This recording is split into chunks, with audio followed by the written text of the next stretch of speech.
Hello there, ladies and gentlemen. This is Orphan Last, aka Skylar Madison, and today I'm going to go ahead and give you guys a bit of a channel update. This is something that's awesome here first, okay? I need to say thank you. It took me 2 years to reach 1,000 subscribers, and throughout the entire year I was just thinking, I don't know if I'll hit 2,000 in 1 year. This is supposed to be the point where I hit exponential growth, and I was looking at my analytics and it was showing, yeah, you're not going to reach 2,000 by the end of the year. And you know, we still have a few more months to go, and I hit 2,000 and then some. And so that is awesome. That is cool. And the main culprit is this video right here, and it's already second on my list of popular uploads, and it's just going to overtake it. It's going to be in the #1 slot without a doubt within a short period of time. So Blender is really taking off on my channel. The Blender community is doing really cool. So far, pretty friendly. Okay, let me go into analytics and just take a look here. Reach engagement. So I've recently started to get approved for monetization, and we can see I'm not making much money a day. It's close to like either 50 cents ish to like $1 is what I'm making every day so far. Nothing really that amazing. And so if we look at subscribers and look at the last 365 days, we can see that, you know, there's not very much growth at the very beginning, but you can see the spike with the Blender community jumping in, and then it kind of settles down towards this side here, and where it settles down, it's twice the growth that I got throughout the entire year. If I go ahead and take a look at the lifetime performance of my channel, you can see now from this point backward I was doing gaming content, nothing really substantial, and then I changed the identity of my channel to artwork, and you can see, you know, there were spikes, there were things that were doing good, but pretty much, you know, the biggest growth was around this point to this point, and then from that point forward it's like it was very slow growth, very slow growth, and then boom, and then it settles to being much larger. It's phenomenal, the growth of my channel right now. This is the germ of success that I'm starting to see. And on Patreon, yeah, you know, I'm making $6 a month. That's not too bad. 1 second here. $6. How am I making 6? Did I get a new patron? No? Let me okay, 1 sec. I'm gonna click on this guy. Okay, it doesn't seem like it's letting me click on him. Thank you for looking at my Patreon. I don't know what this information is. But yeah, when I load up Patreon here, you can see that, you know, I have 3 patrons, $6 a month, nothing big. But like, you know, I have the voter tier. Right now it's not really working like voter tier because there's not very many people to participate inside of the voter, like a vote, that sort of thing. So it's just basically like I get 3 different ideas from 3 different patrons, you know, and then I settle with the best idea out of those. That's how it's functioning right now. And I post the full resolution images to the Patreon drawing request here, and so yeah, think about images that you want me to draw that you would like to have the full resolution image for, and that is what I'll work on for the patrons. And then the interaction community, this is kind of cool. The interaction community, you know, you get to watch me draw in real time. We do a screen share. I only have one of these patrons that gets this service right here.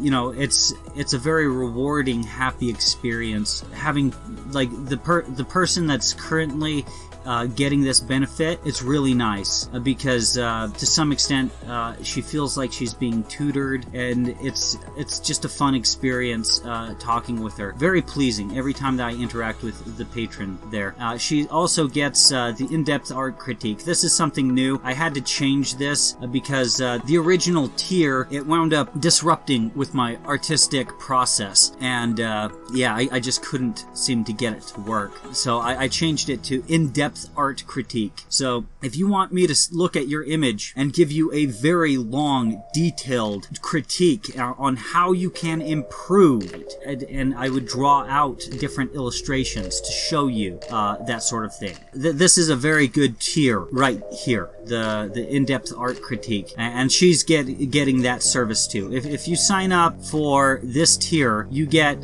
you get this tier as well as the voter tier. If you sign up for the in-depth art critique, you get the in-depth art critique, you get the interaction community services, and you get the voter services. So I don't know, this is just how I've been working on the Patreon thing for a little while, and it's hard for me to actually find some sort of business direction with this thing, but it's working out as expected, pretty much. I'm not disappointed in what I've got going on here, at least for right now. Alright, so since I've been having such a large influx of new subscribers right now, I feel the necessity to kind of go over some stuff here. Alright, so the 51 animation challenges for Blender is right here. Alright, this is me making videos where 51 different animation exercises that are recommended, and I'm also discovering more about Blender in order to learn how to animate inside of Blender. So some videos are oriented around that, as well as me actually fulfilling 51 animation challenges. Okay, so very good series. If you're trying to learn Blender, then that's really good for you. However, I also have other content on my channel.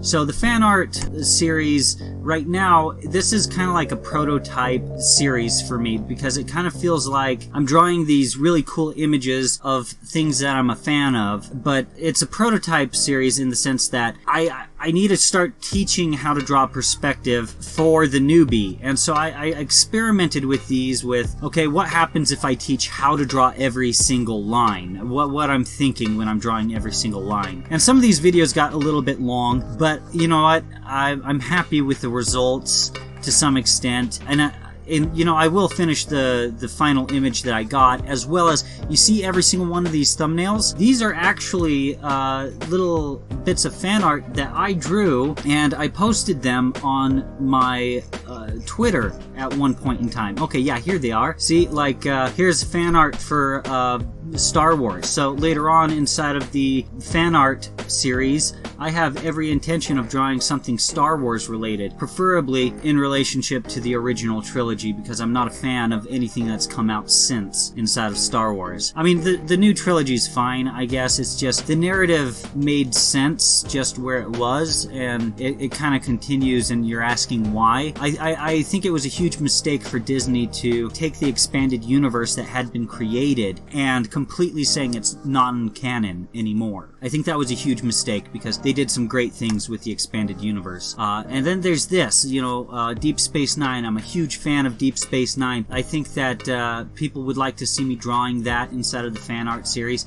Not necessarily this picture, but to see me draw something cool that's Deep Space Nine. So this would eventually become one of my thumbnails, the same way that this image became a thumbnail, and the same way that this image became a thumbnail, and actually this image wound up becoming 2 thumbnails. That sort of thing. Look at that. Look at that. Oh, look at this image. Man, I love this picture that I drew. I love this picture. Oh, look at that Minbari fighter. Whew. And it looks so sleek. Oh, I never thought I'd be able to draw like that. And then boo! Yeah, you know, there's a white star with this opening here. How do you even draw that? It's so fascinating. And yet I drew it.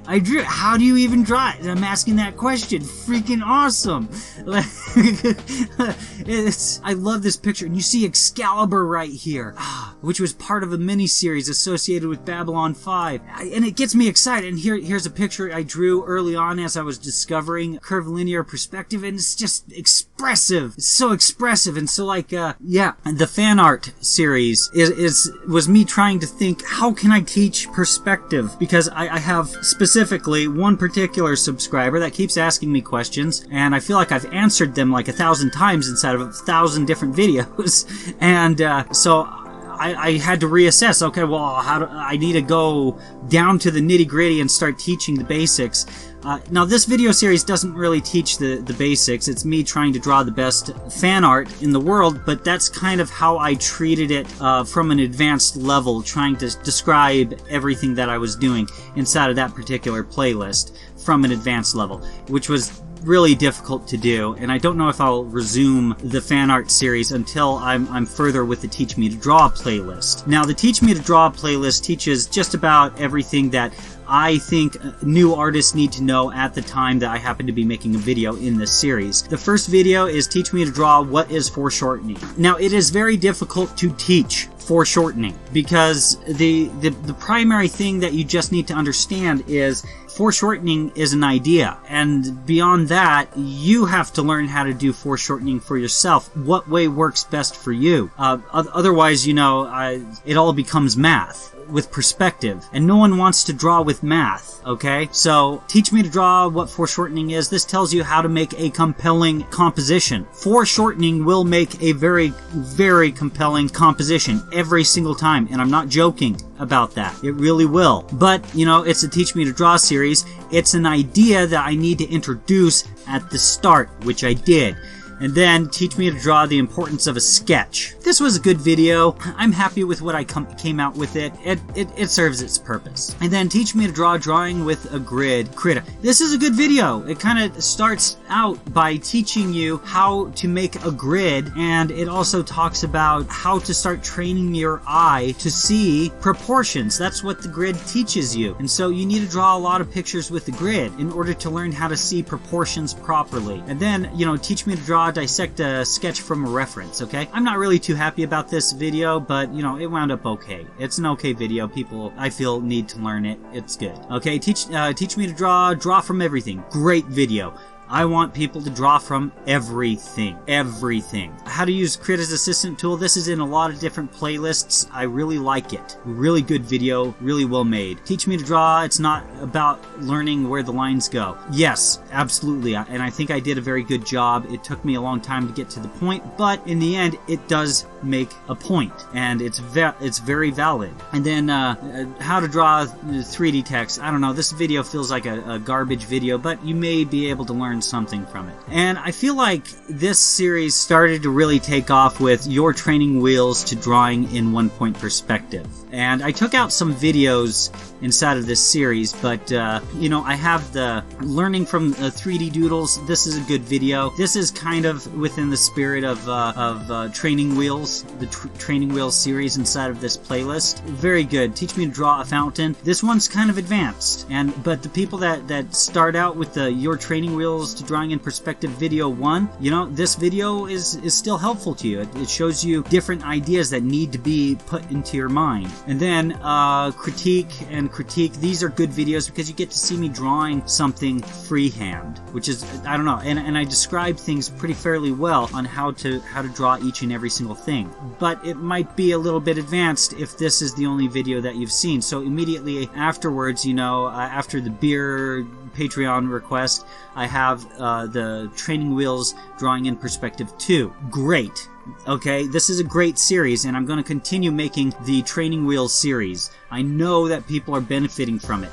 The thing is with the Training Wheels series, here's what I'm noticing. There are more people learning perspective for the very first time ever before, and I'm seeing the notifications for it. However, the thing is that what I'm also noticing is that I'm not getting very many views. But that's okay. If I see people learning, if they're actually learning something, I will continue. I'll be more interested in continuing with the series, regardless of if it gives me more views, more subscribers and stuff, if people are learning. Because in the end, you're going to have more loyal subscribers if they've learned something from you over the long term. I'm thinking the long game here. Okay, so this is a series that I take very serious, the Training Wheels series. Next is the 51 animation challenges done with OpenToonz. I don't know if this really dignifies a playlist anymore, because ultimately a lot of these are just me in-betweening, and it's not entertaining content to watch. It's just me flipping through 1,000 different frames, and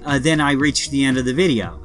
That's what it looks like, and it's not, I don't know, I don't really feel as though this series really had room on my channel, unfortunately. The 51 challenges with OpenToonz. But that doesn't mean that I don't like OpenToonz. I love my OpenToonz tutorials by Orphan Lass. playlist. Now this playlist, it is the best videos that I could find about OpenToonz, as well as the best videos that I could make about OpenToonz as well in this playlist, or generally about animation as well. Not all of these videos are made by me, but you know, the playlist has By Orphan Last. I collected this collection of videos, okay? So that is why the By Orphan Last is inside of this particular playlist. It's a good playlist. You can learn how to use OpenToonz even still today with my videos. Noble Frugal Studios and Darren T, they're still making OpenToonz videos, so rest assured the OpenToonz community is still thriving and doing a good job. And I do think that people need to learn how to use OpenToonz before they go about exploring any other form of animation. I really do, because it will teach you how it has been done traditionally. That is very essential, and I think that OpenToonz should be every new animator's thing to focus on. If you can't make an animation in OpenToonz and make it fluid or make it interesting or whatever, then maybe you shouldn't start venturing off into other software. If you can't animate like the traditional way, then maybe you shouldn't be trying to go off towards an easier route, because the easier route requires you knowing some fundamentals about how to draw and how to animate. Okay, the Curvilinear Perspective playlist. This is awesome. This is a bit more advanced than the Perspective Training Wheels series, but I talk about a bunch of things that those that are on the level of the Training Wheels videos. If you're just learning and you need to learn how to do it, then yeah, you know, this video series is probably going to be a little bit more advanced for you, but even still, I think you can learn a lot. Now, this video, the Creators Assistant tool, great video. Basic Perspective, Geometry, Measuring Distance. This is a good video. It really is. I made it early on in my channel's history, and it's just generally pretty educational. Basic Perspective, applying what we've learned. Okay, so this shows you how to use the measuring techniques that I teach inside of this video. Now, I don't teach every measuring technique that I know, at least nowadays, inside of this video, but it's better than nothing. And the people that are inside of the Training Wheels video series, this video can really help you right now. It can. Same thing with this video here, applying what we've learned. This video will really help you figure things out. Okay, Basic Perspective. Oh, okay, Points of Distance. Now this video is, I don't know, I don't really like this video. In fact, I'm kind of tempted to click this delete button, but I'm not going to do that. It's still educational. It teaches you more about linear perspective. There are some things about linear perspective that you need to know in order to draw in curvilinear perspective, okay? Fisheye Perspective Intro. Okay, so this is me kind of introducing ideas more than drawing things. And then linear versus curvilinear. I don't like this video, but it does teach 5-point perspective. Some of the reason why I don't like it is because I didn't have editing software when I made this video, and I needed it. It became very clear. Cylindrical 4-point perspective, I finally had editing software, and this video is very good, but very solid, pretty advanced. Then there's this one, the Little Planet, the convex 5-point perspective drawing technique. This right here is a very, very good video. Then there's a curvilinear 4-point perspective with a picture bowl. This is kind of interesting. Yeah, this is a good video. A box rotation. This video is pretty good. I don't think that it shows how to rotate a box proportionately correct, but I successfully made it look like a box rotated. And depending on what you're animating and the style, it doesn't really matter. Sometimes it really doesn't. Sometimes the speed of the animation is going to warp it anyways. So, you know, this video is pretty cool, and it's an OpenToonz video. Kind of worth taking a look at if you want to explore perspective. OpenToonz, worth exploring if you want to experiment with perspective in animation. It's kind of interesting. Now, I don't suggest you make a ton of animations that are 2D with rotating backgrounds or anything like that, but it might be interesting to explore just for educational purposes. That's something to think about. OpenToonz. It's a free program. Take a look at it. It's a good program. It used to be the best 2D animation software until Blender came out. That was free. No joke. and yet, you know, I still have a reason to promote OpenToons. So check it out if you're just inside of the Training Wheels series. Critique. These videos are pretty good. Patreon drawing request, beer. This is a very good video. You know, the beer thing, it's in the Teach Me to Draw playlist as well. And the people that are participating in the Training Wheels videos, yes, this video will help you. You will love this video. No joke, this video will help you. I don't draw anything elaborate. I draw 2 wine glasses, basically, and 2 beer bottles. So, in perspective, this will help you, okay? So I have a lot of really interesting things on my channel, as well as just things that don't appear on playlists. Just videos that I've made that are artistic, and I just feel as though I've done a great job. The how to draw and color inside of Affinity Designer video. This video performs really well. 3.6K. When I look at my best performing videos, this video, it's in there. It's doing a good job. Affinity Designer glitch effect. I love this video. I did a very good job in it. I did make one mistake that might throw some people off, but it worked inside of my image. So the ultimate thing that you need to know about this series is that the ultimate thing that you need to know about this video is this. If what I'm giving advice on is helping your image, go ahead and take it. If it doesn't, then don't. Just have your own, you know, artistic mind and judgment on how you want to make a glitch effect. But generally, the technique that I do does work inside of this video. So, cool beans. I show what I do for a living. Awesome stuff. Awesome. My job is awesome. I have other videos about perspective teaching different measuring techniques, and these are no longer inside of a playlist.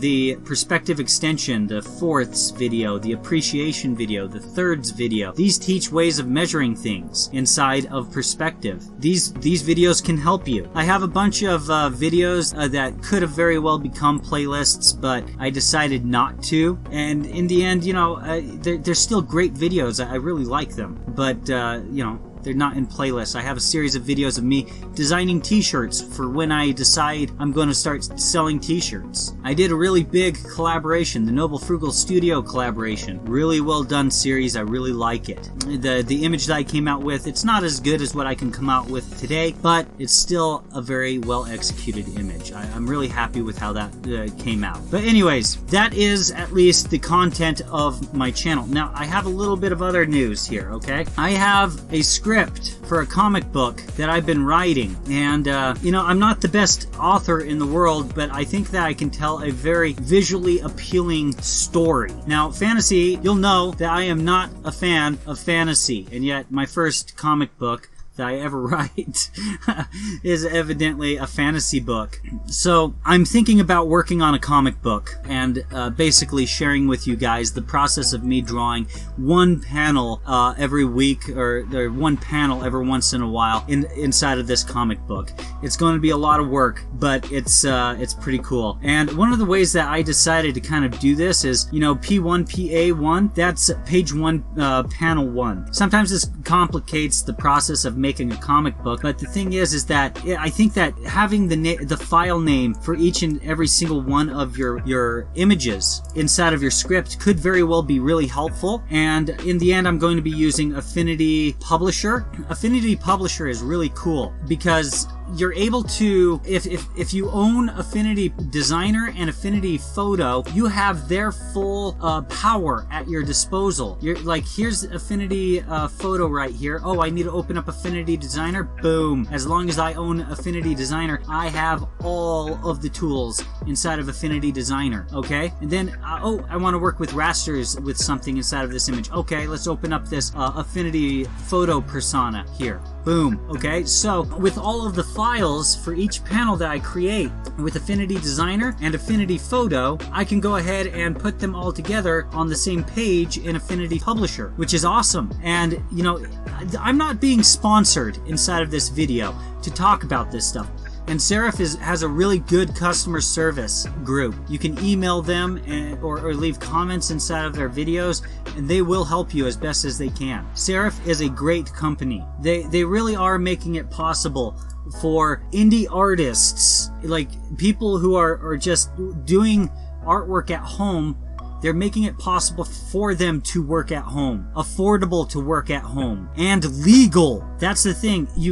I feel as though if you're working from home, you need to have the software legitimately. And so this is great stuff that Serif has made these programs so affordable. $50 is a dream of a price tag. They even have Affinity products that work with the Apple Pencil on iPad. The full featured program. Each one, Affinity Photo, Publisher, and Affinity Designer, the full featured programs on iPad. Serif has done a lot of good, and I think it's only a matter of time until a lot more people transition to using the Affinity products. So this has been a bit of a channel update, been me kind of going as an overview over my channel, as well as me kind of talking about the software I use, informing you guys that I'm going to be continuing to work on a comic book, even though I've been working on it behind the scenes so far. And here, you know, once again, I would like to thank you guys. I mean, 2,168 subscribers, that alone is a childhood dream. I can't thank you guys enough, because this is the germ of success happening right in front of my eyes right now. A dream come true starting to take form. This is awesome, and thank you so much.